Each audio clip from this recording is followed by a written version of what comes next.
सभी देशवासियों को चित्रकूट त्रिपाठी का नमस्कार। सामान्य ज्ञान ग्रुप परिवार की ओर से मैं एक बार फिर उपस्थित हो गया हूँ आप लोगों के समक्ष एक नया टॉपिक लेके। इस टॉपिक को हम कहेंगे जनन तंत्र। आज मैं जनन तंत्र के ऊपर आपको बेसिक्स बताऊंगा। आप अगर YouTube के इस चैनल पर नए हैं सामान्य ज्ञान ग्रुप के, तो आप लोग चैनल को लाइक, सब्सक्राइब और शेयर ज़रूर करें। ये आप लोगों के लिए बहुत ही अच्छी वीडियो साबित होगी, ऐसा मेरा विश्वास है। ठीक, स्टार्ट करते हैं। जनन, सबसे पहले परिभाषा देखते हैं। जनन की परिभाषा आप सब लोग जानते हैं, अपने समान नए जीव की उत्पत्ति जनन कहलाती है। बड़ा ही सिंपल और एक अभिलाक्षणिक गुण है जीवों का। केवल जीवों में ही जनन होता है, चाहे पौधा हो चाहे जंतु हो, सिर्फ जीवों में जनन होता है। जनन एक ऐसी प्रक्रिया है जिसमें एक जीव अपने समान एक नया जीव बनाता है। इसको हम ऐसे कह सकते हैं, देखो इंसान का बच्चा इंसान होता है, नीम का पेड़ नीम होता है, आम नहीं हो जाता, कीकर नहीं हो जाता। इसका मतलब ये हुआ कि अपने समान नए जीव की उत्पत्ति ही जनन कहलाती है। जीव की उत्पत्ति को हम नहीं बोलेंगे, सिर्फ अपने समान नए जीव की उत्पत्ति जनन कहलाती है। इस जनन के गुण की वजह से हम सजीव और निर्जीव में विभेद पैदा कर सकते हैं। ठीक है, तो देखें जरा, जनन दो प्रकार का होता है। जनन के वैसे तो कुछ किताबों में 3 रूप लिखे हुए हैं, लेकिन हम बेसिकली 2 रूप को लेकर चलते हैं। पहला रूप होता है अलैंगिक जनन, अलैंगिक जनन, और दूसरा होता है लैंगिक जनन। ये 2 प्रकार के जनन होते हैं। अलैंगिक जनन क्या होता है? इसमें केवल एक ही नर या मादा की आवश्यकता होती है, ना तो वो नर होता है ना मादा होता है, एक ही प्रकार के जीव की आवश्यकता होती है। जबकि लैंगिक जनन में क्या होता है कि नर तथा मादा, इन 2 प्रकार के जीवों की आवश्यकता होती है। जिसमें 2 प्रकार के जीवों की आवश्यकता होती है उसको लैंगिक जनन कहते हैं। लैंगिक जनन में नर युग्मक और मादा युग्मक दोनों मिलते हैं, जिसको हम लोग निषेचन कहते हैं। उसके बाद एक नए जीव की कोशिका का निर्माण होता है, जिसको हम युग्मनज कहते हैं। युग्मनज नए जीव की प्रथम कोशिका होती है। जबकि अलैंगिक जनन कई प्रकार से, कई विधियों से हो सकता है। अलैंगिक जनन में एक ही जीव के शरीर से एक नए जीव की उत्पत्ति होती है। वैसे इसके 2 या 3 प्रकार मान सकते हैं। इसमें एक कायिक जनन आता है, कायिक जनन। कुछ किताबों में जनन के 3 प्रकार लिखे हुए हैं, कायिक जनन को अलग रखा गया है। एक ही बात है, कायिक जनन को आप चाहो तो तीसरा एक प्रकार मान सकते हो, कोई दिक्कत नहीं है। कायिक जनन, इसका एक कारण है। कायिक जनन में जनन प्रक्रियाओं की कुछ चीज़ें अलग होती हैं, इसलिए कुछ लोग इसको अलग रख देते हैं। हालांकि कायिक जनन में भी एक ही प्रकार के जीव की आवश्यकता होती है, इसीलिए इसमें भी लिंग का विभेदन नहीं होता। इस वजह से इसको अलैंगिक जनन में भी रखा जा सकता है। तो हम पहले शुरुआत कायिक जनन से करते हैं। पेड़ पौधों की काया से, काया समझते होंगे आप लोग, वेजिटेटिव पार्ट, जैसे कि जड़ हो गया, तना हो गया, पत्ती हो गई, ठीक है, इन चीज़ों से अगर एक नए पौधे का निर्माण होता है तो हम उसको कायिक जनन कहते हैं। आप सब लोग जानते हैं, जैसे अगर आलू के आप 5-7 टुकड़े कर दें, आलू की जो आँख होती है उसका हिस्सा अगर काट के और अगर ज़मीन में बो देते हैं तो नए आलूओं के ट्यूबर्स तैयार हो जाते हैं। आप सब लोग जानते हैं। इसी तरह से जैसे गन्ना है, गन्ने के टुकड़ों को, नोट्स को अगर इंटरनोट्स की तरफ से काट के उनके नोट्स को लगा दिया जाए, गांठों को लगा दिया जाए, तो उनसे नए गन्ने के पौधे निकल जाते हैं। अब आप ये नहीं कह सकते कि इसमें नर गन्ना बोया था या मादा गन्ना बोया था, जो भी था तो वो गन्ना था, तो उससे एक नए गन्ने का निर्माण हो जाता है। चूँकि गन्ना एक तना है तो उससे निर्माण हुआ, इसीलिए कायिक जनन क्या होता है? काया से, यानी कि बॉडी के किसी पार्ट से जनन कायिक जनन कहलाता है। 10वीं क्लास के हिसाब से अत्यंत महत्वपूर्ण है। अकॉर्डिंग टू CBSE कायिक जनन 3rd टाइप होता है। तो देखिए कायिक जनन में क्या होता है? कायिक जनन में एक होता है बाइनरी फिजन, यानी कि द्विखंडन अमीबा जैसे जीवों में होता है। प्रोटोजोआ, जो अमीबा होता है, अमीबा का केंद्रक कटाक से धीरे धीरे खिंच के 2 भागों में विभक्त हो जाता है, और जब ये 2 भागों में विभक्त हो जाता है तो दोनों ही भाग अमीबा, पुत्री अमीबा में बदल जाते हैं। इस तरह से एक अमीबा 2 अमीबा में बदल जाता है। इसे हम लोग कहते हैं कायिक जनन, यानी द्विखंडन। ठीक है। द्विखंडन की प्रक्रिया को हम 3 रूपों में देख सकते हैं। ये अकॉर्डिंग टू 10वीं क्लास में आपको बता रहा हूँ। जैसे एक अमीबा है, ठीक है, ये अमीबा पहले इसमें इन्वेजिनेशन होता है और ये देखो इसका केंद्रक खिंच गया और तीसरे स्टेप में इसका केंद्रक पहले 2 भागों में विभक्त होता है और उसके बाद में फिर से ये 2 पुत्री कोशिकाओं में विभक्त हो जाता है। अब सवाल ये है कि ये कोशिका विभाजन नहीं है। कोशिका विभाजन में केंद्रक बड़ा ही सिस्टमेटिक ढंग से विभाजित होता है, प्रोफेज, मेटाफेज, एनाफेज में, लेकिन यह केंद्रक खिंच गया है, इसीलिए ये कोशिका विभाजन का प्रकार नहीं, ये एक जनन का प्रकार है। हाँ, कोशिका विभाजन के प्रकार के रूप में अगर आप बोलना चाहें तो इसको असूत्री विभाजन, समसूत्री नहीं असूत्री विभाजन बोल सकते हैं। तो कुछ किताबों में इसे असूत्री विभाजन यानी कोशिका विभाजन का एक खास प्रकार बोला गया और कुछ में इसे बाइनरी फिजन यानी कि सिंपल जनन का एक उदाहरण बोला गया, द्विखंडन का।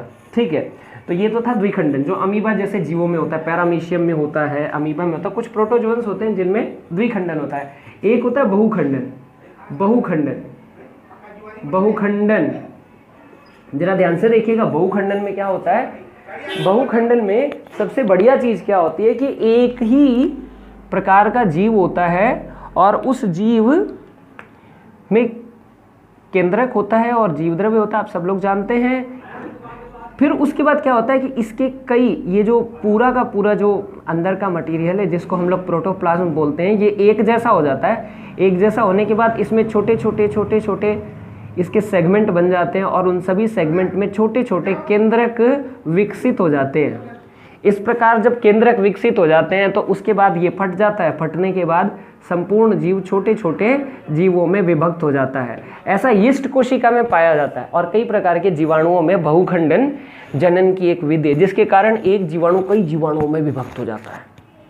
एक खास विधि है, तो इसलिए इसको बहुखंडन कहते हैं। जबकि द्विखंडन में क्या हुआ था, जीव केवल 2 भागों में बट रहा था, मतलब जैसे अमीबा है, अमीबा से ये 2 भाग बट गए थे। ठीक है, अब उसके बाद में बहुखंडन। अच्छा, उसके बाद में एक और चीज़ आता है, लैंगिक जनन को बाद में लेके चलेंगे अगले पार्ट में। ठीक है, बहुखंडन के बाद में एक चीज़ और आती है, विखंडन। जरा ध्यान से देखना, विखंडन सरल जीवों में ये भी जनन का एक प्रकार है।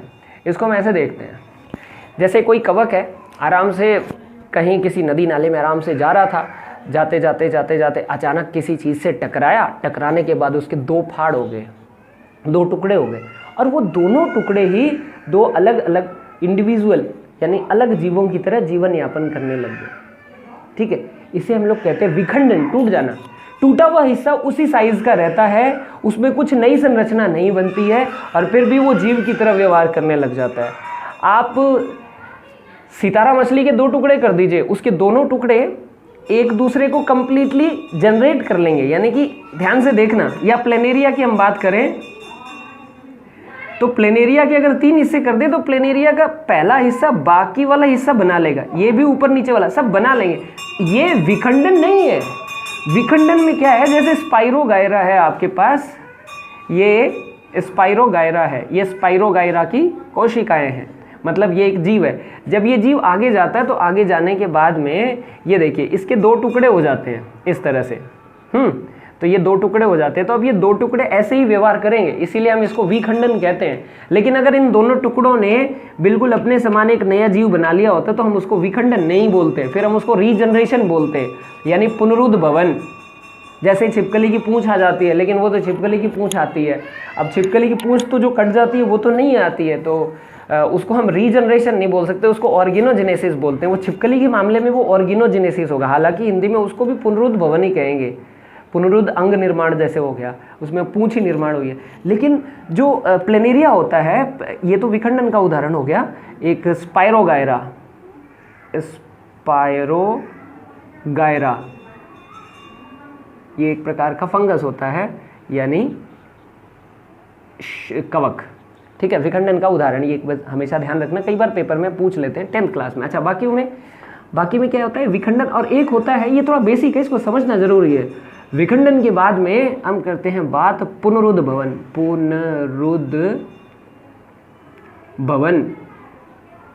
पुनरुद्भवन में हम एक उदाहरण लेंगे प्लेनेरिया का। ये है आपके पास प्लेनेरिया।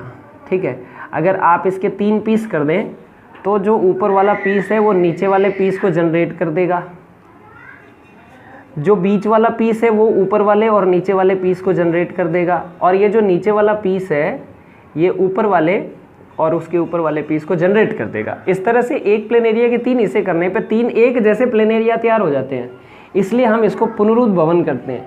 पुनरुद्ध भवन एक ऐसी प्रक्रिया है, जनन की एक ऐसी प्रक्रिया है जो बहुत ही सरल जीवों में पाई जाती है। इसका एक ही उदाहरण आपके एनसीईआरटी में मिलता है, वो है प्लेनेरिया।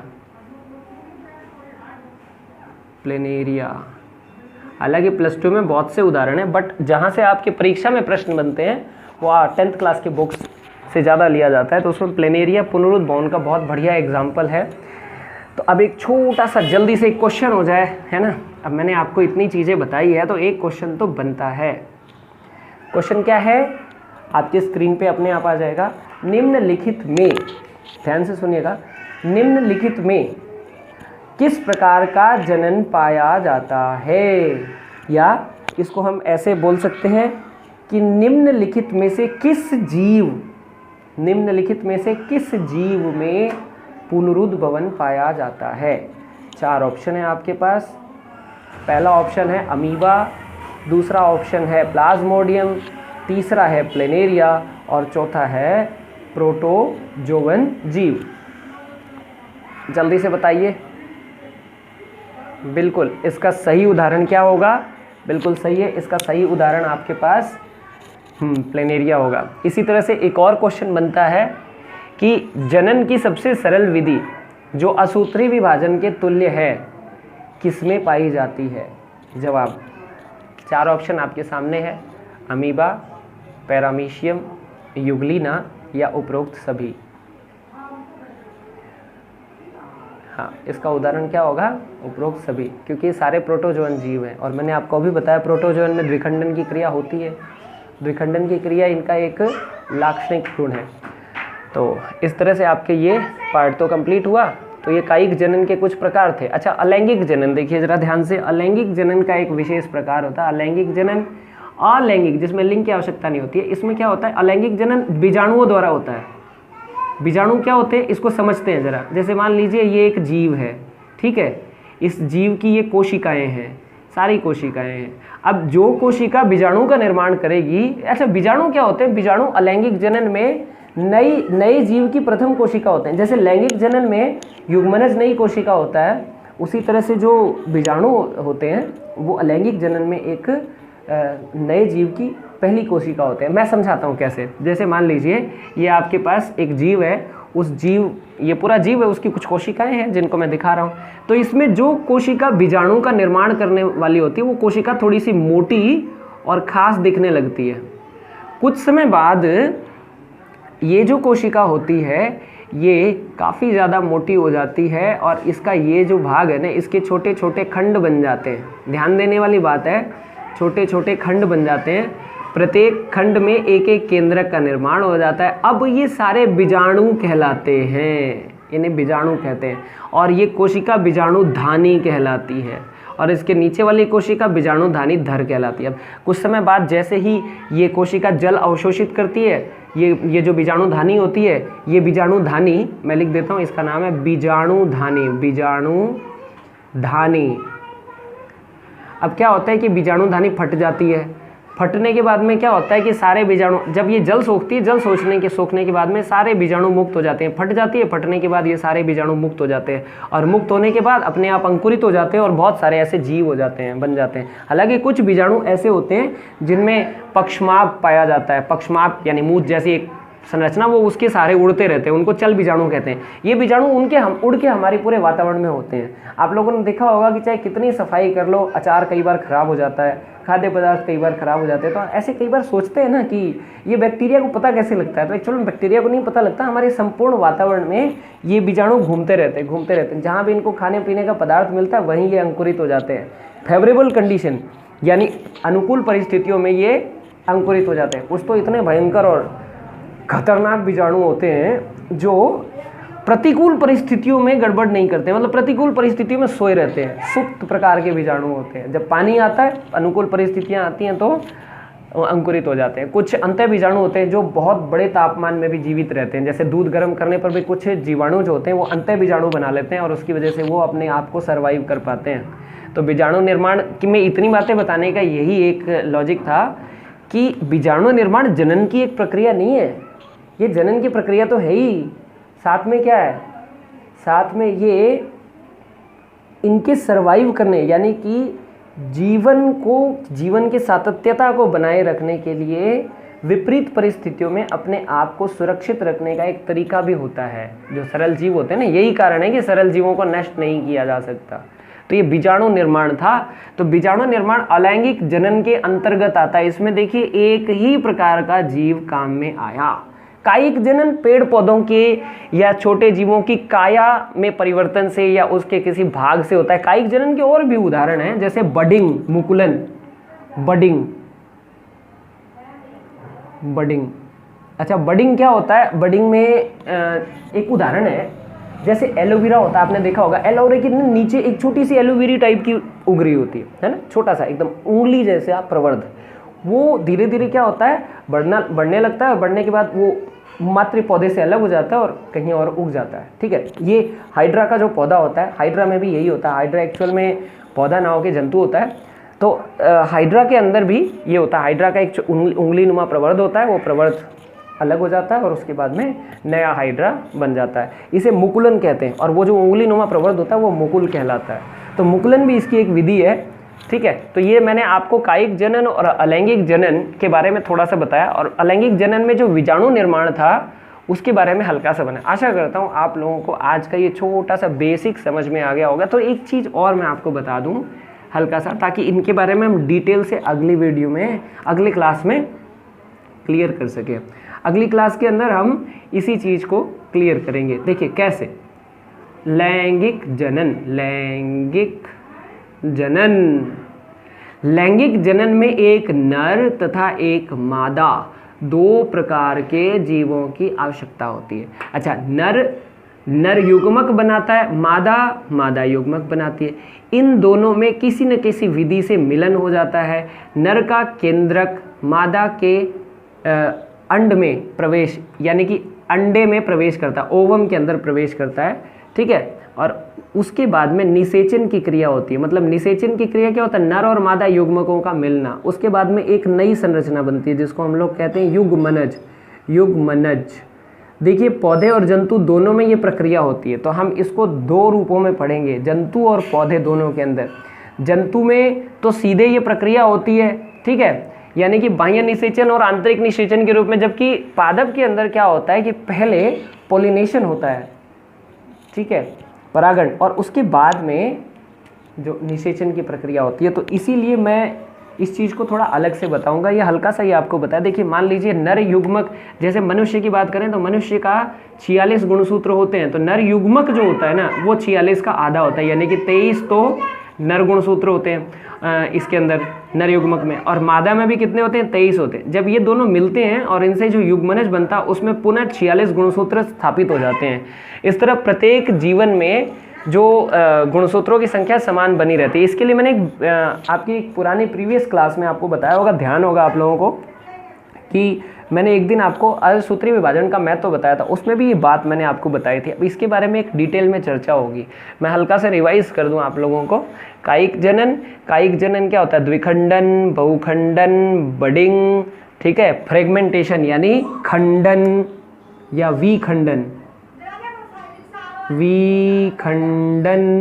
ठीक है ये। और उसके बाद में आपका एक और हो गया ना, तो ये हो गया आपका, जैसे द्विखंडन अमीबा में होता है, ठीक है, उसमें अमीबा 2 छोटे पुत्री अमीबा में विभक्त हो जाता है, इसको असूत्री विभाजन भी कहते हैं। इसी तरह बहुखंडन में क्या होता है, कोई भी जीव होता है वो संपूर्ण जीव क्या होता है कि पूरा का पूरा उसका जो जीव द्रव्य एक समान हो जाता है, जीव द्रव्य छोटे छोटे भागों में विभक्त हो जाता है। बाद में ये छोटे भाग अंकुरित होकर नए जीव का निर्माण कर लेते हैं। अब आप लोगों को सवाल होगा कि बहुखंडन और जो मैंने आप लोगों को बीजाणु निर्माण बताया दोनों एक जैसे, लेकिन नहीं, थोड़ा सा फर्क है। इसमें एक कोशिका बीजाणु बनाने का कार्य करती है, शेष जीव पर कोई फर्क नहीं पड़ता है। जबकि बहुखंडन में संपूर्ण जीव जो है वो बहुत सारे खंडों में विभक्त हो जाता है, इसलिए पूरी काया ही विभक्त होती है, इसलिए कायिक जनन का प्रकार है। जबकि अलैंगिक जनन का मतलब एक ऐसी कोशिका थी जिसने जनन का कार्य किया, जो लिंग के समान नहीं थी, मतलब जिसमें नर और मादा ऐसा नहीं था, वो संपूर्ण कोशिका ही जीवन को आगे लेके जाने के लिए तत्पर थी। मतलब पुराना जीव भी पड़ा रह गया और एक कोशिका ने बहुत सारे बीजाणु बना दिए। ये अंतर है, ये अंतर स्पेशली मैंने आपको बताया ताकि कंफ्यूज ना हो। तो चलिए फिर बहुखंडन, बहुखंडन और बडिंग। बडिंग में क्या होता है, उंगली नुमा एक प्रवर्ध होता है, जैसे आपका अमीबा।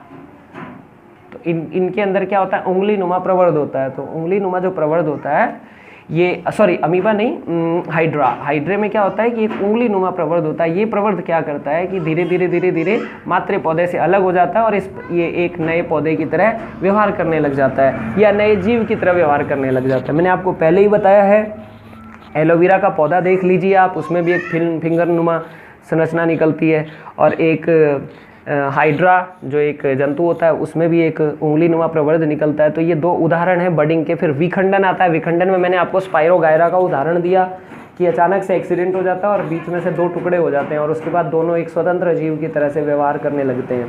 इसके अलावा एक पुनरुद्ध भवन भी आपको बताया था मैंने, पुनरुद्ध भवन, ठीक है, पुनरुद्ध भवन। पुनरुद्ध भवन में क्या बताया था कि भाई एक जीव के दो टुकड़े कर दो तो दोनों टुकड़ों से वापस पूरे जीव की रिकवरी हो जाती है। जैसे सितारा मछली का मैंने एग्जांपल दिया, बीच में से दो टुकड़े कर दें तो दोनों टुकड़े बाद में रिपेयर हो जाएंगे और दोनों से एक नए जीव का निर्माण हो जाएगा, नए जीवों का। तो ये भी एक जनन का प्रकार है। प्लेनेरिया का उदाहरण दिया था आपको, प्लेनेरिया के 3 टुकड़े हमने किए तो तीनों से नई प्लेनेरिया तैयार हो गई थी। तो ये तो था आपका कायिक जनन। जबकि अलैंगिक जनन में मैंने आपको बीजाणु निर्माण के बारे में बताया था, ठीक है। बीजाणु निर्माण में एक कोशिका बीजाणु धानी की तरह व्यवहार करती है, उसका जीव द्रव्य बीजाणुओं में कन्वर्ट हो जाता है और बाद में जब ये पानी सोखती है तो ये टूट जाता है और बीजाणु अलग हो जाते हैं, मुक्त हो जाते हैं। बीजाणु निर्माण खाली जनन का प्रकार ही नहीं है, ये छोटे जीवों को सर्वाइव करने में मदद करता है। यानी कि विपरीत अनफेवरेबल कंडीशन, जिसको हम प्रतिकूल परिस्थितियाँ कहते हैं, प्रतिकूल परिस्थितियों में जो जीवन को बचाए रखने का काम सिर्फ और सिर्फ अलैंगिक जनन ही करता है। तो ये एक जबरदस्त क्वेश्चन बन सकता है कि जीवों में जनन की कौन सी विधि है जो प्रतिकूल परिस्थितियों में भी जीवन को बनाए रखने में मदद करती है। तो कंफ्यूज मत हो जाना, चारों में से एक ही ऑप्शन काम आएगा, वो है बीजाणु निर्माण। खाली अगर अलैंगिक जनन भी आ गया ना तो भी ये सही नहीं है, क्योंकि अलैंगिक जनन कई प्रकार से हो सकता है, ये भी एक प्रकार का अलैंगिक जनन है। इसीलिए एग्जामिनर आपको कंफ्यूज नहीं करेगा, वो आपको क्या देगा, सही आंसर देगा। क्या है इसका सही आंसर, बीजाणु निर्माण, ठीक है। तो इसी के साथ मैं इस आज की क्लास को कंक्लूड करता हूँ। आप सब लोगों का दिन शुभ हो। नमस्कार।